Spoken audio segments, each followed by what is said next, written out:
87%. Yeah, that's the percentage of all real estate agents that get in the business today that'll be gone in 2 years. Let me tell you something. Why is there so much turnover in real estate? Because it isn't easy. And because most people don't know exactly what they need to do to get to the next level. Now look, regardless of whether you're brand new to the industry or you're a team leader, you've got 40 people on your team and you just want to get to the next level. If you're doing 10 transactions a year, you want to get to 25. You're doing 500 transactions a year, you want to get to 1,000. You're at 1,000, you want to get to 10,000. Let me tell you something. You need the right coach. Why?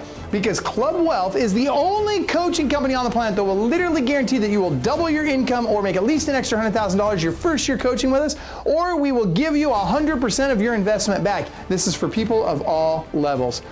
Click the link below, sign up for the appropriate tier level, and let's get you a strategy session today. And I promise you, I 100% guarantee you, promise you, that you will walk away with a heart full of gratitude for the time that we took for you because you got so much value out of that call. Schedule your strategy session today. I promise you'll be glad you did. Sign up for a strategy session at clubwealth.com/strategy session. So check it out, ladies and gentlemen. Michael Hellickson here with Club Wealth Coaching and Consulting. I am with two, not just one, but two of the top listing agents on planet Earth. I'm here with Club Wealth coaches Liz McDonald and Austin Hellickson. And let me tell you, these two this year so far, between them, have over 176 listings in just 11 and a half months. Now, what's really significant about this is how easily you can do this too. In fact, each of them are currently averaging over 8 listings per month on 2022 and coming in strong to 23. And I just got to tell you guys, we're going to talk with them a little bit today about how they're doing it and about this showdown. I don't know what's going on. Liz apparently doesn't like the showdown image. I don't know. I feel so left out. We got to give you the image. So Brittany's going to send it to you right now so that while we're going, you can actually add that onto yours as well.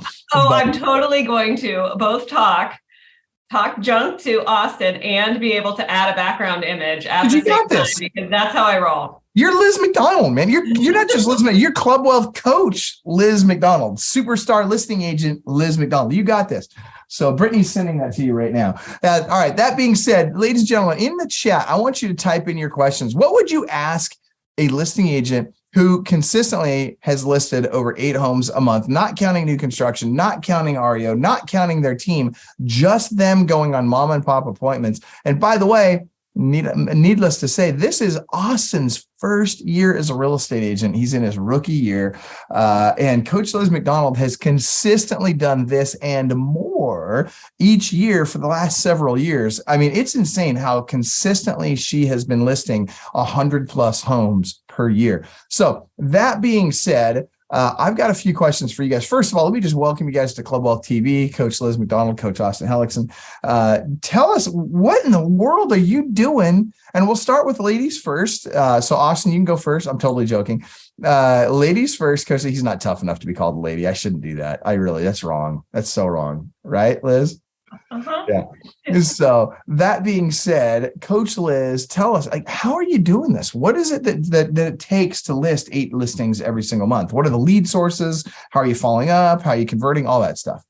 Well, we have a great team, right? So we've put together a team of people who can, including myself, but a whole team of people who can help clients once we have them listed. We're doing marketing and all the things so that I'm not trying to do, the 25 or 35 tasks that belong to getting a listing priced right and accurately, getting the listing signed to getting it sold. We have a whole team of people that are helping to do those things. So that's my number one secret to success, is having great people. Okay. So before you move on from that, I want to dive a little bit deeper on that. So you've got this team of people.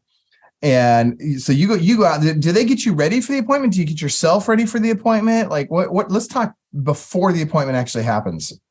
Okay. So my appointment goes on my calendar, and our admin pulls together all of the background information, the deed, all the information that we need on the property, the last sold or the last attempted sold, and puts together a listing agreement so that when I walk in that door, I have a listing agreement that's typed out and ready for signature. I'm still pulling comps because I want to know the numbers and I want to understand it. I know it's weird. I'm still pulling comps and going on that listing appointment totally ready to be ready to go and get it listed tomorrow. Now, you said they're printing it out. Is that right? So are you taking printed paperwork or are you doing it electronically? I also do my listing presentation in paper. Which, by the way, I think you know this, that I love that. Can you tell us why you did it? Because so many people are out there right now thinking to themselves, oh, but Liz, in my market, we use electronic documents and it's just so much more professional to use the electronic documents. It's just so much better. It's huge. Like, tell us the reality.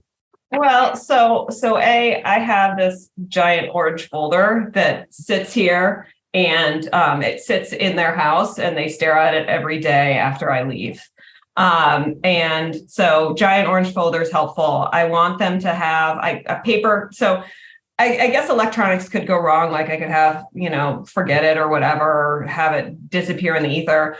Mostly my clients who are techie are fine with paper. And my clients who are not techie, are scared by electronics, so paper was better for them. So it's just better. Before I know my client, just go with paper. I have it there. I have it easily. I can manipulate it however I want. I can underline things and circle things, and then they can have it. What we've worked with the whole time. Well, and I love what you said about the device having an issue, right? You talked about it disappearing into the ether. Think about so much can go wrong, right? I mean, it could just run out of battery. It could crash. You could drop it on the way in the house and it shatters. And, it's funny to me how agents out there, they're willing to risk and depending on your market, it could be anywhere from a $5,000 commission on up to a $50,000 commission or more that they're risking. And I'd say on average, we're probably talking $10,000, $20,000 here that agents are putting at risk of, I hope my battery works or my device works or whatever. And smart, that you're out there. And I think, Austin, you're doing the same thing where you're literally taking out paper so that no matter what, there's nothing that can keep you from getting that listing but you, right? Like if you're gonna not get the listing, it's gonna be your own fault. But it's not gonna be because your device fails, right? And I tell you, it only takes once or twice for somebody to have a device fail, and then they don't get that. They can't take the listing right then because their device fails, and then they go home, they try and reschedule it or whatever, and they try and get back out there and get signed. Somebody else lists the property because they went old school and they just got it done. So I love that. Go ahead. Well, and I had a situation just a week or so ago where I had 2 weeks ago, maybe I had a listing appointment and I did the listing appointment, but it was like a 7:30 p.m. listing appointment because of his work schedule and stuff like that. So it's 7:30 p.m. So I'm finishing up about 8:45. He's ready to sign everything. And I'm like, oh my goodness. And I had all this paperwork right now, but I was like, oh my goodness, it's 8:45. He literally, the pizza got delivered, the kids were eating, and so I'm like, okay, I'm going to get out of your face, but you're going to sign this tomorrow morning electronically. And it took an additional week. He did sign it, but it took an additional week for him to actually sign that piece of paper, as opposed to just getting him to sign it right there at 8:45 for 5 minutes, which is what I should have done. It just reinforced for me again, the reason I have the piece of paper there in the first place is I get it signed in the moment. I love that. Here we got two of the top listing agents on planet Earth, and you guys are using paper and not using electronics on this stuff. And I feel the same way. And not only that, we're not even talking about the boomers and the older folks that, they have no interest in your devices and your electronics and all that. They don't trust that stuff, a lot of them. And I'm not saying that's the reason why, but it's another reason why you should be using paper on your listing appointments. So Austin, let's have you speak to that really quick before we come back to Liz. And I want her to go deeper on exactly what she's doing. And actually, Liz, I'm going to ask you one question before we go to Austin here. So Liz, you are in addition to consistently listing look at that. She's got the Showdown background as well. I love it. In addition to, look at that. I know it's perfect, right? Right in the middle there. It's great. But so Liz, in addition to going out and listing, 8+ homes every single month, you're also running a very highly successful team. In fact, if I remember right, are you in tier 4 or tier 5 right now? You're in tier 5 right now, which means you're doing 250 to 500 transactions a year, running a team. How many people are on your team? We have a total of about 26 right now. 26 people on your team, but the 100 or so listings a year that you're doing are just you, not counting your team. I have listing agents doing, I think this year we've listed 165 transactions total. And about 80 of those are yours so far. So about half of those are yours, just under half of those are yours. Yep. which is, guys, I hope everybody, because I want to dispel the belief that a lot of people have that, oh, I can't do all that. It's just too much. It's blah, blah, blah, blah. It's guys, it's not too much. If you're organized and you have systems and people in place to help you with this, it's very doable. You can accomplish it too. And it doesn't matter what market you're in. I mean, Liz, you're in West Virginia. I mean, they got seriously, she's in a market where they still make moonshine in the mountains. I mean, come on now. I mean, they got stills hidden in the mountain. I don't know how many of those you've listed, but I got to think at least a couple. And I mean, if she can do it in her market, you can do it in your market. Like, this is not rocket science. Austin, paper or computer? Talk to us. Electronic signatures or paper signatures? Paper and pen. For me personally, it distills a different type of connection that you have with the seller, that when they put pen to paper with you, for lack of better words, they're physically signing their life away, right? To list their house with you. They're physically making that commitment where anybody can just click, click, click, click, click. Okay. Everybody does that every day already. So it's not a big deal to them. That's interesting. That's a good take on it. I hadn't thought about that, that there is a connection, because there's a kinesthetic connection that happens between your hand and your brain when you're signing stuff or taking notes and writing and all that kind of stuff. I would agree with you that probably, and it may not be gigantic, but at some level probably helps to deepen that relationship and that level of commitment a little bit, which we need every edge we can get in this business, right? We really do. We need every advantage we can get, and we need to deepen those relationships wherever and however possible. So good. So Austin, so you're in your rookie year, started selling real estate basically at the end of December last year. So you're not quite a year in yet.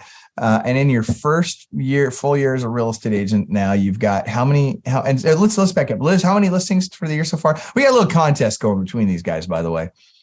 Liz, we're today's November 22nd, 2022.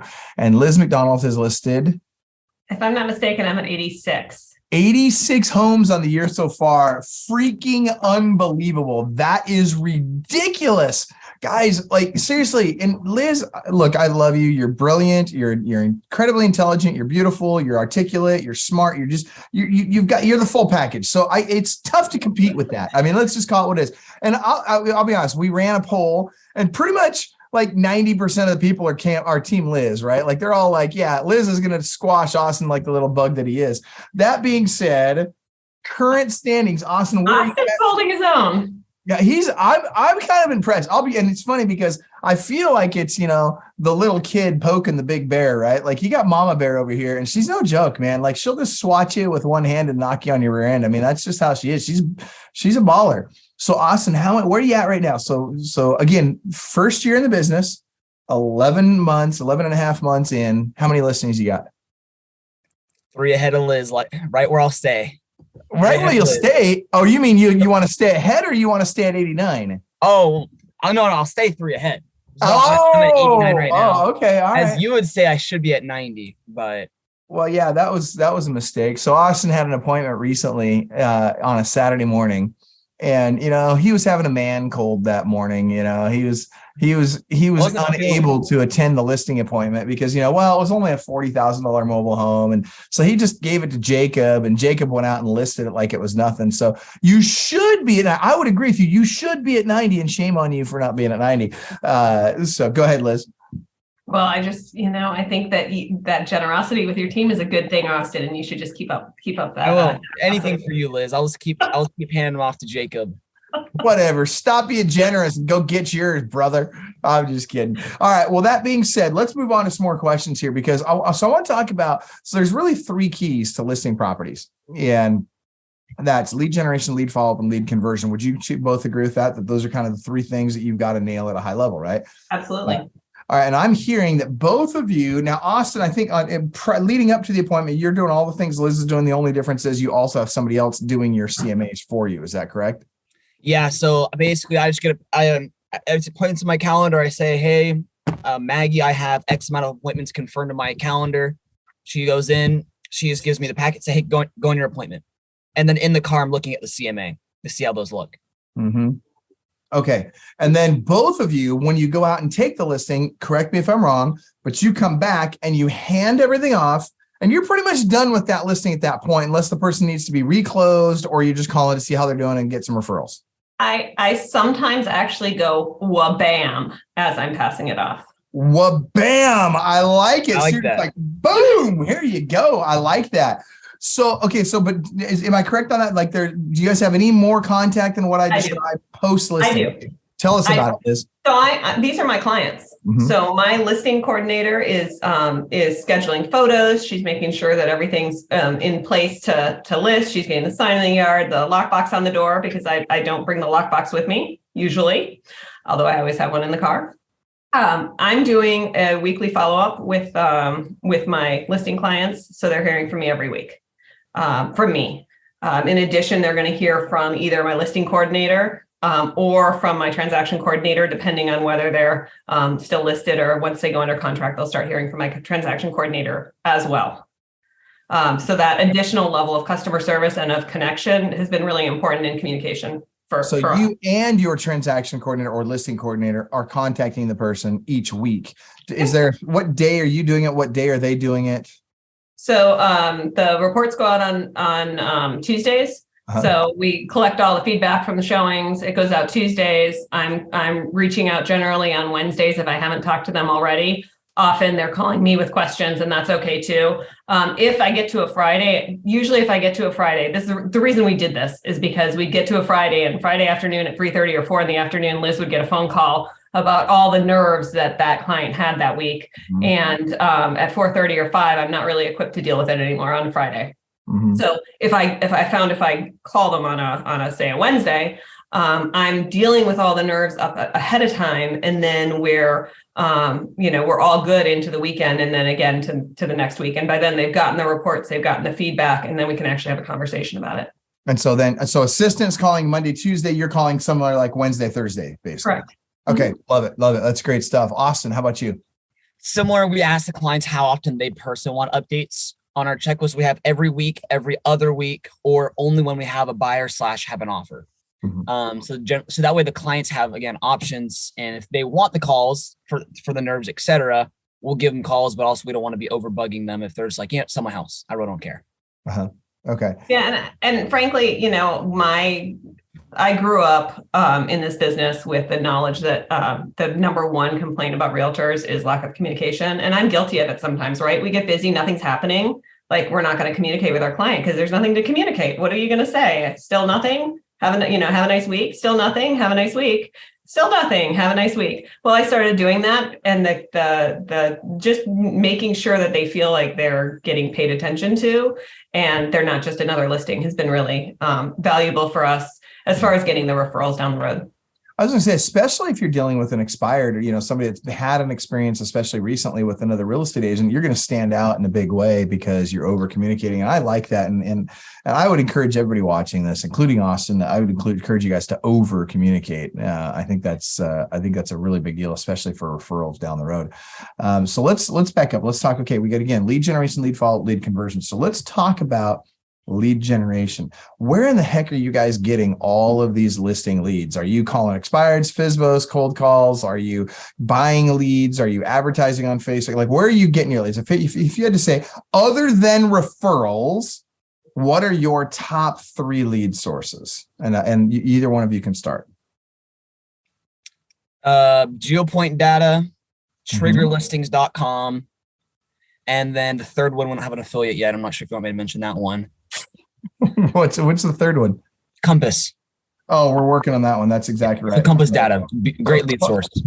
So basically, let me give you the websites for all those, and Brittany, if you could type these in while we're doing this, and then Brittany, if you're on the Facebook group, if you could give us the chat. Anybody that's got questions in there, just go ahead and ask me. That being said, clubwealth.com/geopoint. Yep. Clubwealth.com/geopoint, and then triggerlistings.com, and then clubwealth.com/compass will be the other one. So clubwealth.com/geopoint, clubwealth.com/compass, and triggerlistings.com. Good lead sources. Okay, Coach Liz, top 3 lead sources. I'm going to go with Google. Yep. I'm going to go with FSBO and expireds, and I do that in 2 different ways. So I'll go back to that, and then I'm Z buyer sellers. So that's leads like candy, right? Yep. Okay, so we got leadsLikeCandy.com. I'm writing this down as you're talking about this. Me too. What's that, Austin? Me too. I need these. I gotta. You should be writing these down. Well, and then, okay, so on Google, and by the way, for those of you that are interested in really doing a little bit more business through Google, we've got a really, really good Google LSA class that is available on our website at Club Wealth University or clubwealthu.com. And I can tell you that we've got coaches and clients that are doing upwards of 10 listings a month right now off of Google alone. And if you want help getting your Google account set up, getting your LSA and your Google GMB set up, you can reach out to clubwealth.com/AIM, clubwealth.com/AIM. That's our AIM team, our automation, integration, migration team. And they can actually set up your Google so you can get similar results. Now, it's no guarantee, obviously. Every market is different, but Google is hot right now. I mean, hot. Now FSBO isn't expired. So are you using a dialer? Are you using like Espresso Agent, RedX, Prospect Boss? What are you using for that? So my ISA team is using Espresso Agent and Facebook.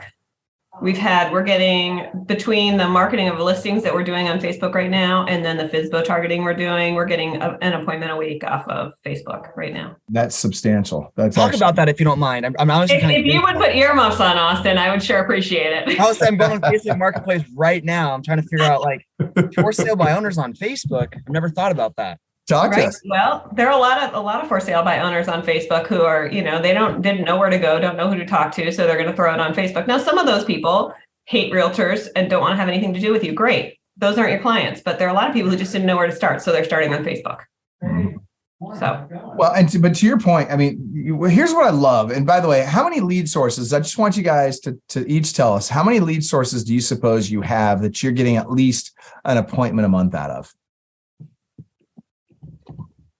Buyer and seller, and probably at 25 to 30 that we get an appointment a month out of. I freaking love you, Liz. That's awesome. Austin? Dozen plus, probably. Yeah. See, not on Liz levels, obviously, but okay. But the reason I bring this up is because I think it's really important that people understand that it's not one lead source bringing you just a ton of leads. It's a whole bunch of different lead sources, each bringing you a few leads a month, and you're spreading out. And some of those are paid lead sources. Some of them are referral fee based. Some of them are just hard work, whether it's FSBOs, expireds, open houses, all that kind of stuff.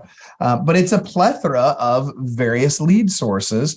And that causes you to have a very consistent business week after week, month after month, year after year. Whereas people that are reliant upon, 1 to 5 lead sources, they tend to struggle and their business ebbs and flows a lot more. What advice would you give us on lead sources? Either one of you. Can never have too many. That, especially with the market changing right now, just get as many as you can. But of course, first and foremost, make sure it's within your budget. There's so many referral-based systems out there you guys can get where you're spending 30 to 40% of the commission check, but you have no upfront money.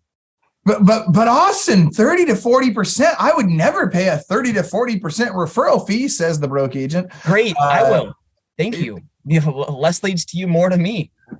Yeah, I love that you're saying that because there's so often I hear from agents and they're, they're talking about, you look at realtor.com and Zillow and all of a sudden their referral fees are starting to go up and HomeLight just went up. And I think HomeLight's at 35 now. I understand realtor.com's talking about going to as high as 45 to 55 long-term. And people always say, that, oh, I'd never pay that. And yet they've been paying it to relocation companies for decades. I look at relocation companies out there like Cardis, and they're charging 55%. I mean, people pay that all day long. So, Liz, what are your thoughts on that? Well, I had somebody in my market, an agent in my market, posted the other day that he had gotten a janitorial position to ride out a bad market. And I put that in quotes because I was like, A, wow, putting that on Facebook. B, that's somebody who is relying too much on 1 or 2 lead sources. And what's great about my team, I posted on Facebook yesterday, my team in the last week, we set 41 appointments. That's not like amazing, right? But that's consistent. That's what we consistently are doing. No big deal. And we're ratifying contracts, we're writing offers consistently because we have buyer and seller leads coming in from so many different sources that they hit over time, right? The law of averages. But if I were relying on 1 or 2 lead sources, I couldn't keep my staff employed, and I couldn't keep my agents busy or me busy, right? And so that diversity of source is really important. If I'm relying on my next door neighbor to move every 6 months, I'm going to have problems. Yeah. Right. I need a bigger area that I'm marketing to. I need more houses that I'm marketing to.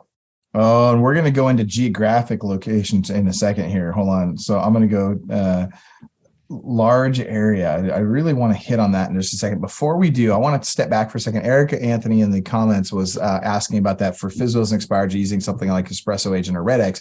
Liz, you had mentioned that you're using Espresso Agent. Can you tell us for a second, just talk to us really quick about what does that do for you? Now, Austin, are you using Espresso too, if I remember right? Is that right? So you're both using Espresso Agent. Okay, well, that says something. You got 2 of the top agents in the country both using Espresso Agent. So let's back up. First of all, tell us about the technology behind Espresso Agent. And by the way, for those of you that are interested in it, you go to clubwealth.com/Espresso Agent. That's ESPRESSOAGENT. But tell us very quickly about why you use it, what it does for you, Liz, and we'll start with you. And then Austin. I'm gonna tap out on this one because I'm gonna let Austin dig into it. My ISAs are doing this. My customer service reps, right? My CSRs are doing this. I've been an Espresso Agent. I've called through Espresso Agent. I don't do it on a daily basis. That's what my team does. So all you, Austin. You're telling me you don't call expireds every day, Liz?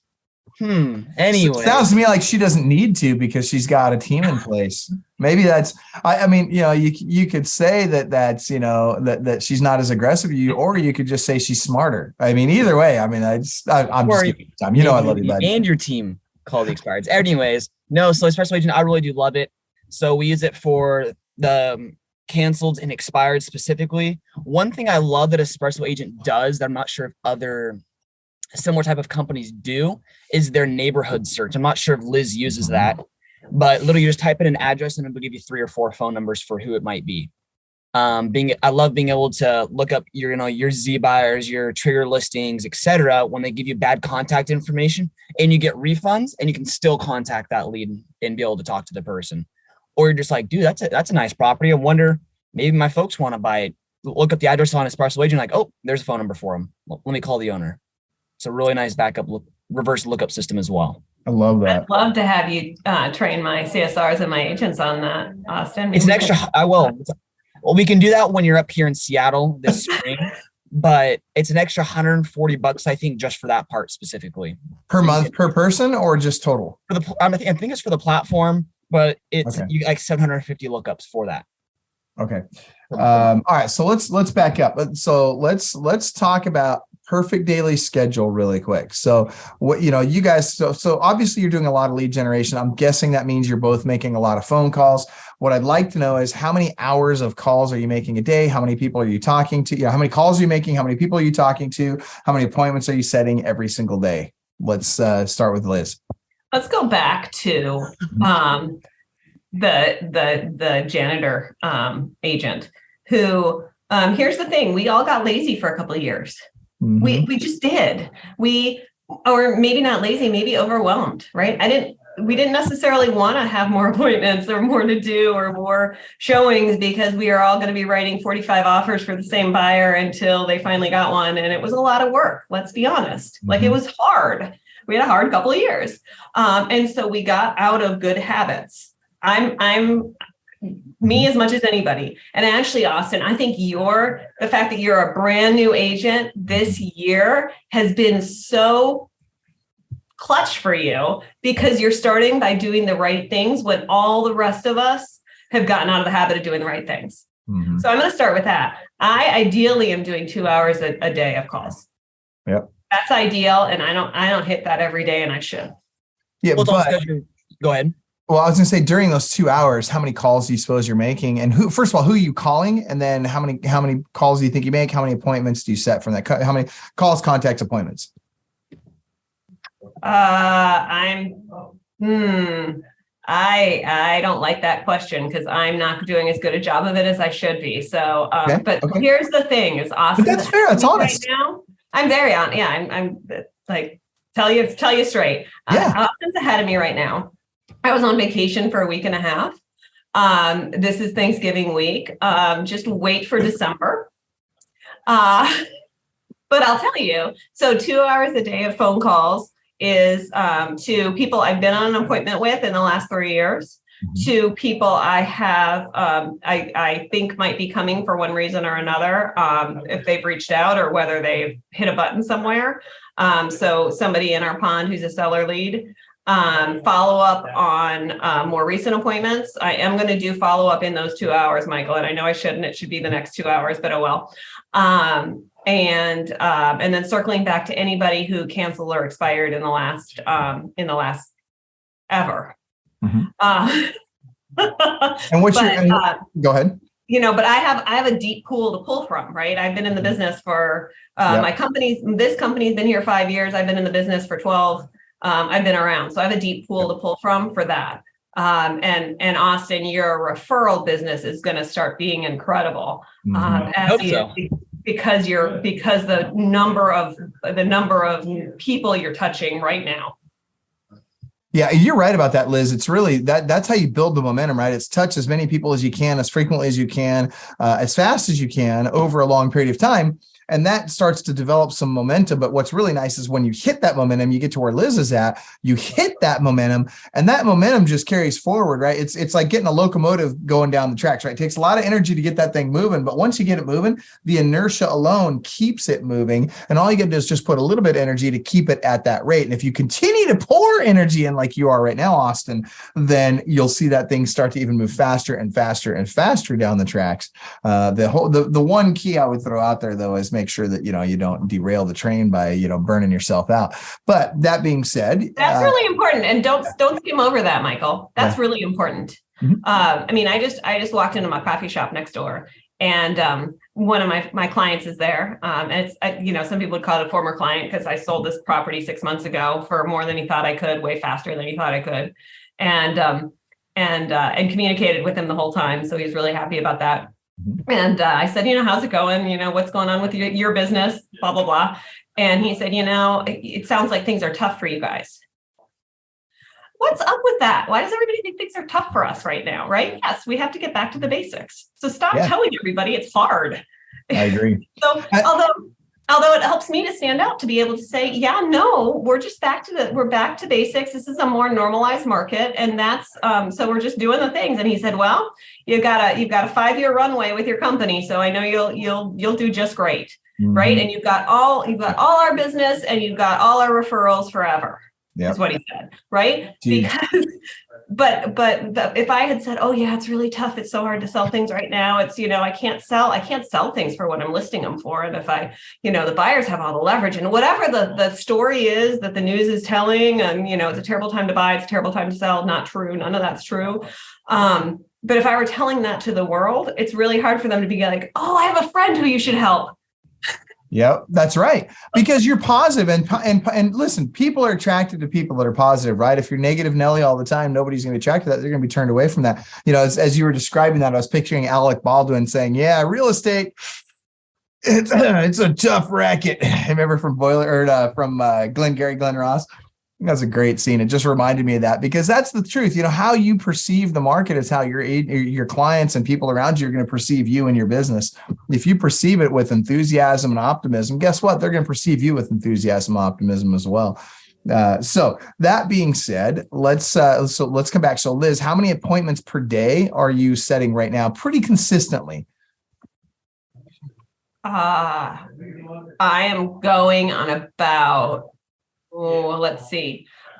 So I'm in a funny place because I'm going to say it again. I'm doing a lot of recruiting and team management as well. But let's see, in October, I was at 5 or 6 listing appointments a week is about right for me. The last couple of weeks, I know my team's been about 6 or 7 a week. Those aren't mine, but those because I've been out of town. But Sure. That's but about essentially right. you're at about just over one a day. And the reason I bring this up is because I know Austin's number is a lot bigger than that, because it needs to be, because Austin is working with a colder database. And I want everybody watching this to understand this, okay? When you've got a more established clientele like Liz does, again, you don't have to pour as much energy into it and in order to get the same results, right? Now, imagine if Liz was doing, and we're going to find out Austin's numbers in a second here in terms of time input, but if Liz was inputting as much time as Austin is to the same process, she'd be doing twice as many listings as he is, right? Because she's got this warm, or at least 1.5 times, because she's got this warm database that she's been nurturing over a long period of time.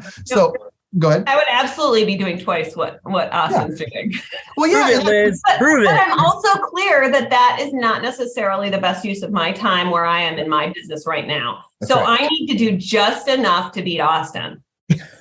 Obviously, it's not working out that well for you, Liz. Oh, brother, I told you, don't poke that bear too hard, bro. I'm just throwing this out there, man. You just careful what you bite off. I know. I'm just giving her a hard time. Okay, so let's, Austin. So I want to come back to how many hours a day are you doing? And by the way, Liz, you're doing first thing in the morning, I assume, correct? 8:30. Well, 8:30 is our huddle, so right after our huddle. Yep. Okay, that's right. You do the 8:30. Okay, so Wendy's laughing. I love it. All right, so are Austin and I wearing matching suits? No, actually, but we do have matching ties today, I believe. And the inside. And we do have, I will say, it's Thanksgiving this week, and Thanksgiving is celebrated in America. And if my daughter's watching this, I don't know if she can see this, but if my daughter's watching this, Madison, I want you to know that they don't celebrate Thanksgiving in Canada. She's dating a Canadian guy. So no, they don't. Those are matching suits. Well, they're not matching suits. The liner matches, but the suit is different. That kind of makes them matching suits, guys. It's cool though, right? Oh, they're kind of matching. Yeah, I know it's a little over the top. All right. That being said, Austin, you're starting, and I know your huddle's a little earlier. Your huddle's at 7:30 in the morning. But how many hours a day are you prospecting? And I say lead generation, lead follow, lead conversion. How many hours are you dialing the phone, and who are you calling, and how many appointments are you setting? So that's kind of a loaded question. First off, second off, in the office calling 8 to noon. Then in the afternoon, on my way to and from appointments, I'm dialing in the car. Don't recommend it. Don't dial while you guys are driving, by the way. But dialing the phone consistently, so probably another 2 to 3 hours of calls in the car. And then the entire day, I'm probably setting between 3 to 5 appointments, depending on how religious I am about dialing in the car. So let me see if I'm understanding this. First of all, you're at about 6 to 8 hours of dialing throughout the day, between your 4 hours in the morning that's just straight dialing, and then another, call it 2, maybe 3 hours, in between appointments in the car. That's not as efficient time though. Right. Okay. So, and then on that, you're setting between 3 and 5 appointments a day. Now, again, your appointments by and large are not referrals, because again, he's 20 years old, right? And so, nobody trusts, and none of his sphere of influence trusts him yet, right? Because they still see him as that punk kid in high school, right? And what they don't see is the professional real estate agent yet. They will, it'll come, that time will come, but they don't see you as that just yet. And so you're not getting a lot of repeat and referral business yet, or I should say referral. You don't get repeat business because they haven't been around long enough to do business with you a second time yet. Some of that's an age thing, and some of that is a time in thing. It's just what you just said at the end there, Michael, is that it's that 3 years in, like at year 3, you start getting the referrals from clients you've worked with in the past. And so some of that's age. I think in Austin's case, he makes up for age and professionalism in lots of other ways. And so at that point, it becomes about time in. So I'm really glad you said. But Liz, I want to hone in on that for a second, because there's people watching right now that are either brand new to the business or are very young, right? And I'll say, I don't care if you're very young or very old. Age doesn't matter. Number one real estate agent on the planet, 77 years old. He started selling real estate when he was 72. So I mean, come on, guys. Like age doesn't matter. Although it makes a difference. Like if I'm 20 years old, I've got to work that much harder than Liz, who's 23, because and we just pointed out that he does. Right. Exactly. That's exactly right. But I guess the reason I want to highlight that is because anybody watching this can do this. Anybody that's watching this, you can overcome whatever the thing is that you feel like you've got to overcome and by the way, professionalism, Liz mentioned, hard work. And then I'll also say the third thing that I think you two both exhibit at a very high level that I think is mission critical if you want to list a ton of homes, you want to be a world-class listing agent, and that's confidence.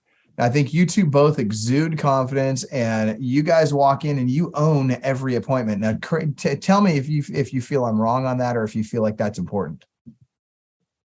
Oh, that's key. That's clutch. You mean the millionaire listing appointment, whatever it is that you did. That's how I learned how to do a listing appointment. Really? You're talking about the 37-minute guaranteed listing? 37 minute. I love it. Good for you. Oh yeah, that's how I learned how to do a listing appointment. But I can't do it in 37 minutes. I think the closest I've gotten was 42 minutes. Yeah, my average was 42 to 45, and there very rarely did I ever get down to 37. But if you set that as your intentional goal, then what you'll do is you'll spend less time boring them on the listing appointment. Because I mean, let's call it what it is. They're bored, right? Like, we got some stuff we got to get through. We got to cross our T's and dot our I's, and they just want us out of there. They just want to get back to playing Warzone or watching Oprah or whatever it is they're watching, right? Yeah. So, I mean, it just. But it's owning it. So your example is, you bring your camera, you bring your lockbox, and you're going to own that. Now, I don't do that exactly, but I've made it mine. But the ownership of that time of that appointment is key. Absolutely. Yeah, 100%. Okay, so let's take another step back. I want to talk about, so we talked lead generation, and we talked about your top 3 lead sources each. And I gave you guys all links for that. They're in the chat there, and Brittany will put the rest of them in there for you as well. And if you guys have other questions for these guys, please mention it. We're down to about 14 minutes left in our call. So I want to make sure everybody that has questions gets a chance to answer or ask them. That being said, so just type it into your Facebook thread there. And coaches Liz and Austin will be watching the thread after the webinar today. So if you guys want to jump in there and you want to ask more questions, feel free. That being said, I want to talk for a minute about lead conversion, and then I want to get to geographic territory you cover. But first, let's talk lead conversion. And I think lead conversion is very important because there's trainers out there, and I don't want to mention any names because I don't want to get Mike very pissed at me. But there's trainers out there that say, oh, you should never go on an appointment unless they're at least an 8, a 9, or a 10 on the motivation scale, and you're pretty sure they're going to list with you when you get there. I want to hear your take on it. Okay, again, for the numbers. So for those that just joined us, Coach Liz McDonald, 86 listings this year so far in 11 and a half months. Austin Hellickson, 89 listings in 11 and a half months. And I want to hear what you guys think. Are you highly qualifying your listing appointments or not? No, I want to get face-to-face with my clients. So it's the same thing. I'm not qualifying my buyers before I meet with my buyers. When I was doing that, I don't train my team to do that. I want face-to-face time. It builds relationship. It builds confidence in us as agents. I want that face-to-face time. I've had people who I thought were a one or a 2 on a motivation scale sign a listing and get listed in the next 2 days. I've had people who I thought were a 10, wait a year and a half, and I would just follow up monthly with them. And then they called and said, and in a year and a half, called and said, okay, I'm ready to list. How soon can I get pictures? Right. So it can go either way. But if I'm not in relationship with them, that face to face, right? Why this is so powerful, and we're not just listening to us talk on the radio or something. I don't know. Is because is that face to face your alligator brain? We really need our faces to connect, and I want people to connect. Dude, I love that. And I'm really glad to hear you say that, because so often people highly qualify those appointments. And I just think they're missing out on so many great opportunities. Austin, what's your take on that? I wouldn't say that I necessarily qualify appointments. I would say I set expectations. That I think there's a difference there personally. Some people may disagree that I'm telling them, hey, I'm coming to list your house. I'm not telling them I'm coming to bring a cash offer or, hey, let's sit down and have coffee. That the expectation is that, hey, we're going to be talking about getting your home on the market and getting it sold. That's huge. And so let's touch on that just a little bit more. So we've talked often about it's, because some people say, oh, you've got to set better appointments. And we talk often about, no, it's not about setting better appointments. It's about setting appointments better. And there's a difference, and it's a subtle difference. But if you really think about that, it's worlds apart, right? Do either one of you want to talk to the difference between setting better appointments and setting appointments better? Well, we've talked about it before, that setting better appointments, first off, comes down to, like you're saying, our friend wanting to say the 8, 9, or 10 on the motivation scale, right? That only go meet with those people. Whereas when you're talking about setting appointments better, you're still setting that high number of appointments. Because let's be honest, people are going to no show. and people will continue to no show. So why not set as many appointments as possible? And if 50% of those show up and 50% of those convert, we're still going to be converting at a higher level than somebody who's only setting appointments better. Or setting better appointments, right? Correct. And the subtle difference there between setting better appointments and setting appointments better is setting better appointments means, I'm setting appointments with somebody who's more highly qualified, at least in my mind, before I go. Well, I think Coach Liz completely debunked that when she said, look, I go out on an appointment. They say that they're an 8, 9, or 10, or, they're going to sell tomorrow, and they wait a year and a half, or, so you just never know until you're there. You really don't ever know. But setting appointments better means setting those expectations properly, right? Doing a more thorough job of, during that appointment setting process, making sure they know what to expect so that when you get there, they're better prepared and they're more receptive to your message and the direction that you want to take that appointment. So I think that's really important. Yeah, go ahead. I wish we had Virginia Corbett here because I think she's great at setting appointments better and setting expectations for clients. But I have people all the time who call me. They're like, I don't want to get your hopes up or your expectations up. I'm not interested in selling. I just want to know what the value of my house is because I'm going through this life thing. And that's great. They're gonna list with me, whether they list with me right this second or whether it's 5 years from now. I got a call to list a property of a dead guy because he had my card sitting like on his cabinet or something. And it wasn't even actually related to his property, but whatever. And his family said it was a sign. They called and they said, hey, Dad talked to us from the grave and said to call you because your card was on his refrigerator or something. So, you never know what that is. But you just go. Well, and here's the deal. It doesn't matter if they list with you today or list with you 5 years from now. It matters that they list with you instead of somebody else, right? As long as they don't list with anybody else, that doesn't count against you in your stats. And I want everybody to be real clear on this. When we talk about conversion ratios on listing appointments, if they just don't list it at all, that does not count against you on your conversion ratio. If, however, they list with someone else, that definitely counts against you in your conversion ratio. And speaking of conversion ratios, Austin, what is your conversion ratio right now from listing appointment to listing taken? And I'm starting with you because when you hear, I don't want, now please promise me that you. I know I'm going to cry when I hear Liz's conversion ratio. I know, like seriously, she's going to have. No, so in terms of, I've taken 89 listings this year, and people that have listed with other people that I have met with, I am about 10, I believe. I don't know the specific number, but I believe I'm around. So you're north of 80% though. I'm around 80, 85. Yeah. Okay. Like and that's really good. And I'll tell you, that's really good. And you too, by the way, also went through the 37-minute guaranteed listing presentation kit and learned from that in terms of going on your listing appointments. And so for those of you that haven't seen that yet, it's only available to coaching clients of Club Wealth, and it's included every single one of our coaching clients. We used to sell it. Now we just don't. We give it to our coaching clients because we feel like it's that powerful, and it's an unfair advantage. And we want our coaching clients to have that. That being said, speaking of unfair advantage, Coach Liz, correct me if I'm wrong. Actually, I'll just let you say the number because it's such an impressive number. What percentage of the people that you go on a listing appointment with list with you as opposed to someone else if they listed at all? So I don't have my personal stats. I have my team's stats. Which is incredible. And we're right between 96 and 97%.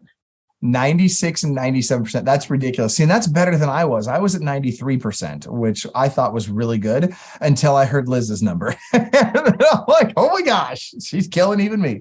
So you're muted, Liz. You're muted. I just want to pause here because I think it's really important to emphasize Michael was surprised by this. Oh, yeah. And impressed by it. And so that's pretty cool. Yeah. No, I was blown away by it. I wasn't just impressed and surprised. I was blown away because honestly, I'd never heard of anybody beating my number, and not to be arrogant about it or anything like that. But I mean, geez, I've been on probably, I don't know the exact number, but if I had to put a guess on it, I've probably been on over 10,000 listing appointments. And here's this Liz McDonald comes along and just destroys my statistics. I mean, she just crushes it from a conversion standpoint. And guys, again, watch the videos, watch the 37-minute guaranteed listing presentation videos, develop your checklist, and make sure that you're constantly improving your checklist. And that's how you get to those numbers, right? I mean, it's not rocket science. You just have to do the deal, and you got to go on a lot of appointments to get there. You're not going to get there by practicing and role playing on people in your office. You're going to get there by role playing on real freaking people. Go ahead, Liz. There's no secret to it either. Like I feel like, I was always waiting for like, okay, let's watch this and figure out what the secret is. Like what's the secret sauce that if I just have this on my little fairy godmother wand, I can just like ping them with whatever the one thing is to make them want to list with me. And that's what I found was practice. And what you just said, which was confidence, is key. I had one of my listing agents got a call for a listing that was a higher end listing in our area. We're at average price point of $350. So $1 million listing is a higher end, and she got a call and she needed to be there in 2 hours. And she was like, oh my gosh, right? This is way more than her average price point, let's just say. And I just said, you know what, you just got to walk in there and own it. They want advice, help them, give them great advice.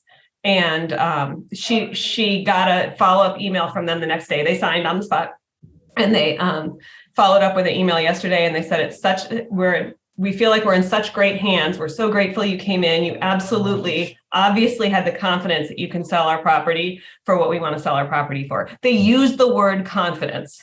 Yep. And that matters to them. It really does matter. There's no important. Yes. 100%. And I'm guessing that she dressed the part as well, right? That I got a story from this Friday is that it was a canceled appointment I got off of Espresso agent, and he was interviewing multiple agents, and I got there purposely 15 minutes early to see what he's talking to about these other guys. And they're sitting in the lobby of this condo complex talking, and there's two agents that were talking with this seller. They're both in jeans, just like a tan beige jacket, not like a rain jacket, not like a suit jacket, wearing a baseball hat. Like, I kid you not, like you thought he was a tourist in the town, for lack of better words. And then I knock on the door of the condo complex, and the guy's wife comes in, and then he sees me in a full suit. And it's almost like, which one do you think is making that better impression? And who do you think she's going to have the confidence at that point as the agent on your team, Liz, to be able to go in there and own it compared to her just walking in with jeans or sweatpants, yep. Right? I mean, and it's true. And we're talking about unfair advantages. I do think there's an unfair advantage to somebody who's dressed the part versus wearing a hoodie and jeans. I just do. And it's not to say anything's wrong with a hoodie and jeans. I really like a sweatshirt and jeans on a day I'm not going to listing appointments or doing anything professional. Yeah, no, you're right about that. And look, I can tell you right now, Austin dresses like a slob on days. He's not going on appointments. But when he goes on appointments, look at him right now. I mean, he's dialed in, he's dressed up. And Liz, I've never seen you not dialed in. Every time I've ever seen you, you've been dialed in. Now, we've got a couple of questions. Before we get to the questions, and Adam, I'm going to get to your question for sure. And then Matt Wagner is on, and he's got a question for us as well. And so first of all, I want to touch on geographic area. So we may go a couple minutes over if you guys are okay with it, but I really want to get to these couple of questions because I think they're all very good questions. First of all, let's talk geographic area. So I hear from agents all the time, oh, I'm the neighborhood expert. I don't go any further than a half hour from my house. That's my area is just within a half hour from my house. Liz, I'd like to know, how far will you drive one way for a listing appointment? My team will drive about 2 hours. She said my team. Hold on. He said, how far will you drive, Liz? Okay, I'm going to answer that. Yeah. I'm going to answer that both ways. Good catch, Austin. My team will drive solidly 2 hours, sometimes 2.5, depending on, because we're in this weird place in the Eastern Panhandle of West Virginia, in Maryland, and in Virginia, that there are areas that we can serve very well that are further away, and then some that we might refer out that are closer by for whatever reason. So 2 hours is really, really straightforward. I've driven more than that for a listing appointment, but that's about my range as well. So what would you say to agents that are like, oh, I just won't drive more than a half hour? I don't understand it. What if the listing's 35 minutes away? What if it's 40 minutes away? Is there a price point that's valuable to them? I mean, I don't understand it that. Yeah. I mean, how often have you ever lost a listing because you weren't the neighborhood expert, right? No. Not. Okay, perfect. All right. Austin, how far will you drive to get to a listing appointment? One way. Consistently, I've driven 3 hours one way for a listing appointment. What's the furthest you've driven for one listing appointment? You know the appointment I'm thinking of. How long? 7 hours one way. I thought it was 9. No, it was 7. Oh, 7 hours one way. Okay, but look at that. Austin's dialing in your exaggeration. I like it. No, I just want to make sure I've got the number right. Yeah, no. So long story short, the pass of Washington was closed to get to the eastern side of the state due to snow. So I had to go down to Portland and all the way over to the southeast corner of the state. So hold on, you had to drive into Oregon and back, out of Washington into Oregon, back up into Washington to go to the appointment. And by the way, how did that appointment go? So there's 2 appointments that were scheduled for that day. It was a Saturday morning. One no-show, and I think the other one kicked me out of the house. So it was pretty rough. Pretty rough day. So, and by the way, that night, because, you had to drive all that distance and you had to drive it overnight and you were going to get a hotel, but nobody would rent you a hotel because you're under 21. And so you had to sleep in the back of your FJ Cruiser in a parking lot in the middle of winter with snow falling all around you. True or false? Yeah, but I did learn a valuable lesson from that situation that, again, with those sellers set the expectations because he thought I was only coming for a cash offer. So what did I do? Not knowing being a brand new listing agent, I told him what a cash offer would be. And he goes, get the heck out of my house right now. And then he walks away and his wife's just sitting there next to me. And I'm just like, what do I do? But I sat there. So the valuable lesson being? Set the expectations of what's going to happen on the appointment. There you go. All right. Now you went back. So no, I didn't. Back home. You went back home. Oh, yeah. And then the one that no-showed on you, true or false, did you go back to that appointment? Did you reschedule that appointment? I was under the impression that you rescheduled that appointment and later got that listing. Mm-mm. You did not get the one that you drove 7.5 hours for, or 7 hours for, or whatever it was. Not get it. Okay. All right. But he got 3 or 4 other listings because he was willing to do that. Right. The furthest listing I've physically gotten from my house is about 5.5 hours. So 5.5 hour drive from your house and you got the listing. And did you sell it? Ferry ride. Did you sell it? Yeah. We double-ended it. What's that? Double-ended it. Double-ended it. Okay, not bad. I suppose that's okay. All right, good stuff. All right, so let's go to the question. So Adam Tetrick asks, I have a couple of signed listing agreements, but they're dragging their feet on the buying side. I've sent them a lot of properties, but still no luck. Any tips to help them make a decision? Coaches Liz and Coach Austin. First thing, 2 things came to my mind. First off, get them excited about the buying process. And second off, poke at their or the emotional reason to take action now. That there's some reason that they want to sell their house or need to sell their house and buy, whether they're downsizing into a single story home, etc. Poke to them about those or talk to them and make those 2 things happen. Get them excited and be like, dude, we can make this happen, but we got to get your house on the market. Right. Mm-hmm. Anyways, Liz. That's what I was going to say. Get to the why. Mm-hmm. There's a why. Get to it again. And if it means having a meeting again, do it again. Or get them in some houses. Get them excited about some houses. So get them in some houses. So, and Adam, I'll say, Adam, it's probably as well not the reason you think it is why they want to sell their house. There's always a deeper something. That's true. Okay, so here's my observation is, Adam, why in the freak are you the one showing them houses to begin with? You're a listing agent, bro.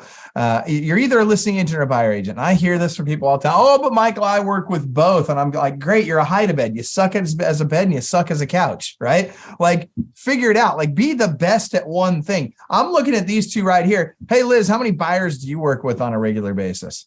0.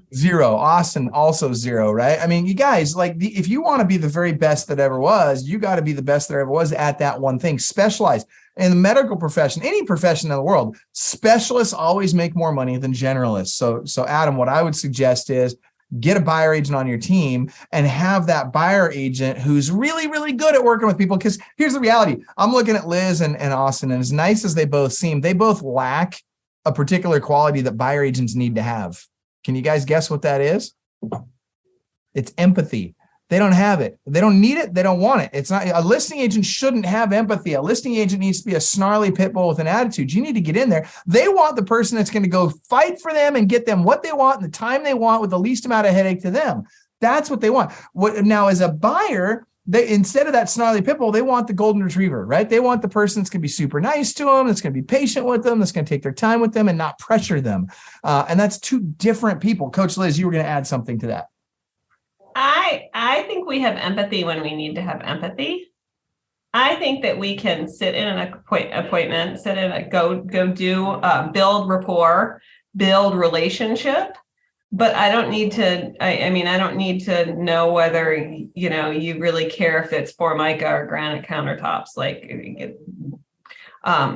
there's a level of, and because I don't want to, I think it can get oversimplified, right? Like we can say, you know, you have to be mean, you have to be this or that. And I think that you have to develop rapport at a listing appointment, right? You got to develop rapport, you got to develop relationship, and you got to maintain that relationship for them to be happy at the end of the road when they've sold their property. And I don't care if you hate Formica countertops, like that's not my thing. I don't care if you finished basement versus not finished basement versus whatever. Just because that's who I am and that's my personality. And I think probably Austin's similar that way too. Well, and to your point, you know, there's a difference between having the capacity to have empathy and over empathizing, right? And you definitely do not over empathize. You're very pragmatic, and you need to be on these appointments. You need to be pragmatic. People didn't hire you to come out there and commiserate with them. They hired you to get the freaking job done, right? And that's the understand the market. Yep. To market aggressively and to negotiate strongly on their behalf. Right? None of those are fuzzy skills. Okay, so let's talk about for the disc profile here. If I'm guessing at your disc profile and Austin's disc profile, I would guess that you both have quite a bit of D in you. You know, you're both fairly high on the D scale, whereas buyer agents tend to be higher I, higher S, and very low D by and large. And that doesn't mean one is better than the other. It just means they're different in what you guys want to do. And Adam is mentioning this in the chat as well. You know, he's kind of more of a high I, high S. Well, Adam, that means you're probably your natural inclination is going to be a better buyer agent. Don't begrudge that. Don't fight that. Embrace it. Run with that. I mean, I know buyer agents out there that are making $250,000, $500,000 a year as a buyer agent, right? And they don't have the headaches that team leader has, and they don't have the, you know, they don't have the potential downside that you have as a team leader, where you could lose a bunch of money from month to month and that sort of thing. And so just whatever it is you guys are, figure out what you're best at and do that. That's what you need to do. All right. So now let's ask, I got one more question from Matt Wagner. Matt says, Liz and Austin, do you send the seller anything in advance of meeting with them? Well, Matt, the reason you're asking this is because you know Virginia Corbett's the very, very best at this and does. I don't. I probably should. I don't. Okay, and hold on. Now, full transparency, Virginia is also one of our coaches, and Virginia she's last I heard about a month ago, she was at about 60 listings on the year that she personally took, not counting her team, which is very good. I think she was at 67, Michael. So she was 67. Pretty okay. Close. Yeah, she was right around 70 probably now. Yeah, so she's probably right in that range, right around 70. Okay, so nothing, you know, that's really, really good. And she's doing a pre-listing packet, and yet, Coach Liz, you are not using a pre-listing package. Austin, how about you? No, I've thought about doing it, but nothing's been implemented at this point. So 2 out of the top 3 agents that I'm aware of do not use a pre-listing packet. I will tell you that I never used a pre-listing packet. I shouldn't say never. I did for a short period of time as I was testing out whether or not I thought it was effective. And here's what I learned. And this was my experience, and that yours may be different. My experience was that using a pre-listing packet cost me more money and did not help me close more listings. In fact, I lost some listing appointments because they felt like they got everything they needed from my listing packet and they didn't need to actually meet with me. And so I discontinued their use. Now, that's not to say that they're not valuable, and some people have great success with them. Go ahead, Coach Liz. So I was going to say, I think that the key to a pre-listing package is not that it tells everything. I think the key is that it sells the sizzle. And so like, oh my gosh, isn't Austin amazing? It's going to be really great to meet with him, and you're going to learn all this stuff and look at all these reviews and how great he is. And and I think it has to stop there, because the moment you start explaining the market, explaining, trends, or explaining what you're going to do as a listing agent, those are things that you have to have face-to-face communication with after you understand the why. Okay, so now you're bringing me to another question. I've got to ask this one. This is huge. Marketing packet. Do you leave your marketing packet with, first of all, do you have one? And second of all, do you leave it with the seller if they don't list it with you that day? I'm so curious about this, and either one of you can start, whoever wants to. I think Austin and I have different answers. Okay. I do. I leave this giant orange, it's a giant orange folder. Evidently, you're going to have to take my word for it. You got to hold it in front of you. The only way for us. There you go. There you go. Giant orange folder that has our ready, set, sold. I love it. Yep. And it has in it the listing presentation. I'm going to leave the listing presentation with them. I'm not leaving like the listing agreement, comps, those things, but I'm leaving my listing presentation in paper format. Another good reason to have it in paper format with them, along with some of our marketing sizzle, so that they have that, because the marketing sizzle that we're selling, nobody else has it in our market. I love it. Good stuff. Austin? We don't do a marketing packet, honestly, or anything like that. All I come in with is really the comps, tax records, a checklist, and paperwork to get filled out. So it's pretty standard across the board. With that being said, I do have my tiered commission menu that has things that I will do for marketing. But whether I get you leave that with them if you didn't list it, whether I get it or not, I'm not leaving it with them. You're never leaving it, no matter what, either way. People never have an issue with it. Love it. The most important thing to them is that the house gets sold. They don't care necessarily which way that happens. I think I've been maybe asked once or twice, hey, what was on that marketing menu? Do you mind sending it to me? Other than that, never had an issue. And the ones always that want me to leave it with them are the ones that want me to discount my rate. And they're not going to list with you anyway. They're going to just take that and hand it to the next person. Yeah, no, I agree 100%. Okay, so I got one last question for each one of you. First question is going to be for Austin, and then the last question is going to be for Liz.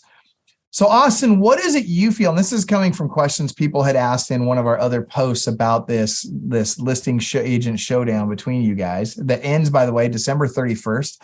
And the victor has to fly to the loser has to fly to the other person's market and teach their team about listing homes, if I'm correct. Is that right?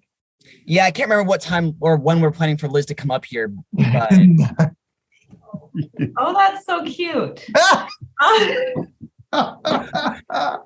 love it, Liz. All right. So, and with the good news for Austin is it was going to be a Tesla was on the line, but the good news for Austin is that cooler minds prevail and he's not going to have to buy Liz a Tesla. You're welcome, Austin. Okay, yeah, let's be honest, Liz. We both know things would have gotten a little bit dicier if we had a Tesla on the line. So we kind of just we decided that, it's best for both of us. We'll make more money in the long run if we do a team training. Probably smart. Probably smart. Okay, so Austin, here's your question. So what do you bring to the table here as a 20-year-old brand new agent in real estate? You've been selling real estate for a whopping 11 and a half months now. And what is it that you bring to the table as a listing agent that trumps a seasoned, amazing expert like Coach Liz McDonald? So if you were competing against her on a listing appointment, what would you be saying? Hey, this is what I bring to the table that she can't compete with. Biggest thing and first thing I would come into with is numbers. I love numbers. I have numbers memorized in terms of the market. So sellers can see that I'm educated regardless of my age and experience within the market. And then as well, I'm showing them my history in terms of I like to call it my EOS, my evidence of success, most importantly in these recent couple of months. And then of course, like Liz mentioned earlier, making sure I'm coming in with that confidence and getting that close every single time. Pretty good answer. Okay. All right. I like that. So Coach Liz, same question, opposite end of the spectrum. You're competing with a young guy like Austin on a listing appointment. And how would you compete with him? Well, that's a great question, Michael. And I understand that Austin does work hard and is a great person.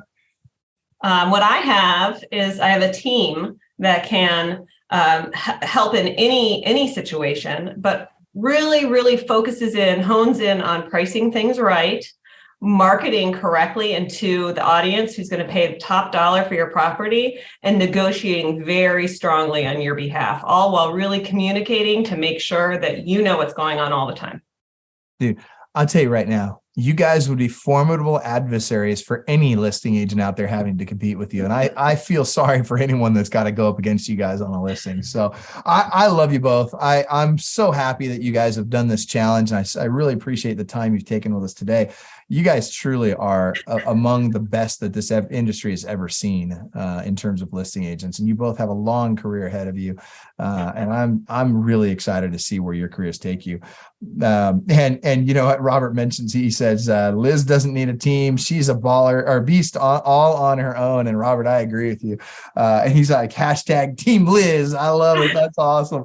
So that said, what I want to give you two the final word. So Austin, we'll let you go first, and then we'll let Liz wrap it up with whatever she wants to say. So Austin, final thoughts. You're muted. So those are gonna be short words, right? No, just keeping it simple. Go back to the basics and do what you're best at. If you're best on the buyer side, stay with the buyers. If you're best on the listing side, stay with the listings. And on the listing side specifically, do the things you're best at. Talk to your team leader. Let them figure out how to get the admin tasks taken care of, and just get in front of as many faces as possible, and you'll find that success. Love it. That's great advice. And by the way, if before Liz shares her final thoughts, if you guys that are watching right now, if you could do me a favor, do all of us a favor, and do yourselves and your friends and team members a favor, and tag someone in the post. You know, if you feel like this was a valuable call today, tag somebody in the comments that you feel could benefit from what we've talked about today. Just, you know, tag them in there and maybe hit the share button and share it on your feed as well. So Coach Liz, go ahead, share with us your final thoughts. Well, I'm just going to say I think this is a great conversation. So thanks for letting me be a part of it. And I appreciate Austin's challenge. I'm learning a lot from Austin, and I think that it's easy in this business to get complacent. And not that I necessarily have been, but I really appreciate Austin and I have a competitive banter going back and forth, but we're also helping each other. So he said, hey, I have a listing appointment and it's this kind of listing appointment. I was like, ooh, what's that source? And he told me. He didn't even say, I'll tell you in January. He's like, here it is. And so I just, just remembering to constantly be learning, and especially as our cadence of the real estate market changes a little bit, being able to be willing to back up and move forward and change. Like I was talking about, I'm not doing what I know works, which is having the time blocks consistently every day of every week. That's not something that I had done over the last 2 years. And it's something that needs to be implemented again. And so just consistently learning and re-implementing and recommitting to that has been really valuable for me, even over the last, whatever it's been, 4 weeks since Austin challenged me. Well, and I love, on that note, Coach Liz, I love the humility with which you approach this. It would be very, very easy for someone in your position who's been around a few years and who's had really a ton of success, just massive success, consistently year after year for the last few years.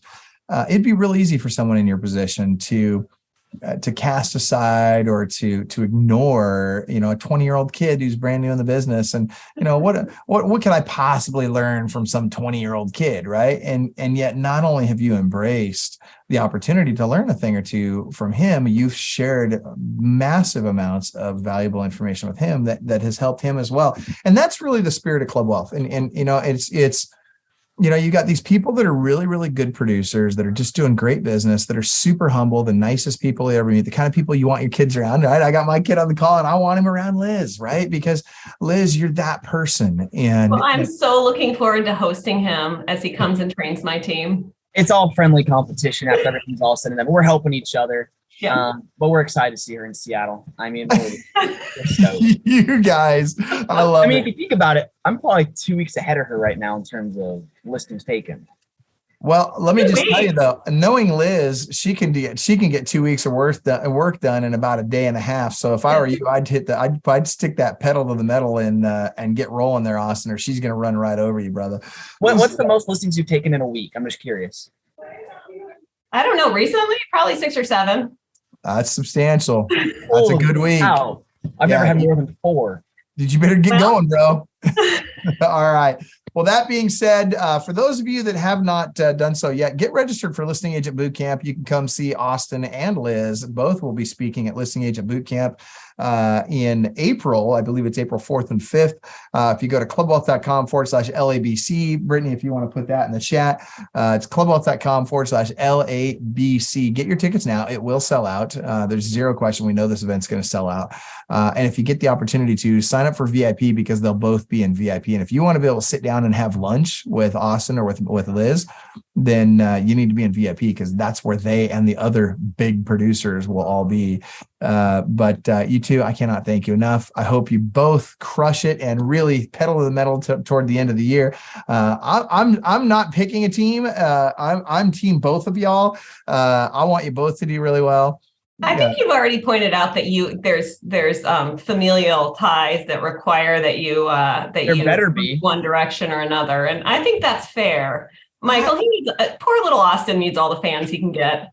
I'd like to see in the chat, who do you guys think is going to win? Is it going to be Liz or is it going to be Austin? Remembering that the competition ends in just over, about 39 days left, 39 calendar days left in the competition to see who gets the most listings this year. Coach Liz is at a whopping 86. Coach Austin is at 89. It is neck and neck. It is anybody's game at this point.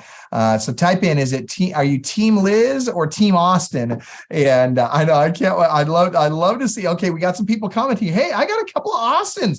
I can't, like, even a broken clock's right twice a day, right? It seems like even a blind squirrel can find a nut once in a while. Look at this. We got 3 team Austins, which is, I got to tell you, that's new, because I'll tell you that when this challenge started, it was like 75% team Liz, and like maybe even more. It might've been like, no one had faith in me. Nobody, I'm not sure they still have faith in me. I think they're just like lottery players, right? Like they're just hoping they hit the big jackpot, but they know the chances are 1 in a billion against. So, but they're going to give it a shot. Terrible, right? Michael. I'm just kidding. All right, you guys. Hey, everybody, have an awesome day. And thank you again, Coach Liz McDonald and Coach Austin Helix. I'm so impressed with both of you. Have an awesome day, everybody. Take care. Thank you. Best of luck, Liz. Hey, good luck to you, Austin. Thank you. You need all you can get. No, I'm just kidding. I love you, Liz. You know I do. I can't wait. He's going to get slapped. All right. No. See you guys. I'll even come into your office, Liz. For your protection, I'm going to go ahead and end the webinar now, Austin. 87%. Yeah, that's the percentage of all real estate agents that get in the business today that'll be gone in 2 years. Let me tell you something. Why is there so much turnover in real estate? Because it isn't easy. And because most people don't know exactly what they need to do to get to the next level. Now look, regardless of whether you're brand new to the industry or you're a team leader, you've got 40 people on your team and you just want to get to the next level. If you're doing 10 transactions a year, you want to get to 25. You're doing 500 transactions a year, you want to get to 1,000. You're at 1,000, you want to get to 10,000. Let me tell you something. You need the right coach. Why?